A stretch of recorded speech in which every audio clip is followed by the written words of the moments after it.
앞머리를 양쪽으로 내리고 수염을 다소 기른 김내아의 모습입니다.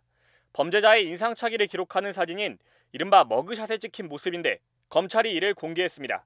중대 범죄자의 머그샷을 공개할 수 있도록 관련법이 시행된 후 첫 공개 사례입니다.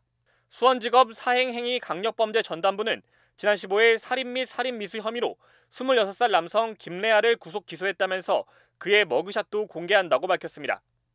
김 씨는 지난달 25일 경기도 화성시에 있는 자신의 집에 찾아온 여자친구와 여자친구 어머니에게 흉기를 휘둘러 여자친구를 살해하고 여자친구의 어머니는 크게 다치게 한 혐의를 받고 있습니다. 검찰은 김 씨가 평소에도 여자친구와 이별하게 되면 여자친구를 죽이고 자신도 죽겠다는 말을 하는 등 폭력적인 성향을 보여왔고 이후 피해자 모녀가 함께 찾아와 이별을 통보하려 하자 범행을 저지르게 된 것이라고 설명했습니다. 구속 기소에 앞서 수원지검 신상정보공개심의위원회는 지난 5일 범행의 잔인성과 중대성, 인적 물적 증거의 충분한 확보, 교제폭력 범죄 예방 효과 등을 고려해 김 씨의 신상정보를 공개하기로 결정했습니다. 이에 맞서 김 씨는 지난 9일 법원에 신상정보 공개 결정에 대한 취소 소송을 제기했으나 법원은 18일 이를 기각했습니다. 검찰이 피의자의 신상정보를 공개한 건 지난 1월 중대범죄 신상공개법이 시행된 이후 처음입니다.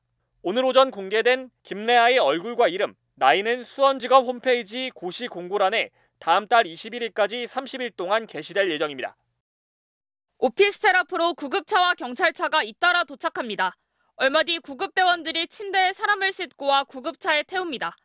20대 여성과 50대인 어머니가 흉기에 찔렸다는 신고를 받고 출동한 겁니다. 가해자는 20대 여성의 남자친구였습니다.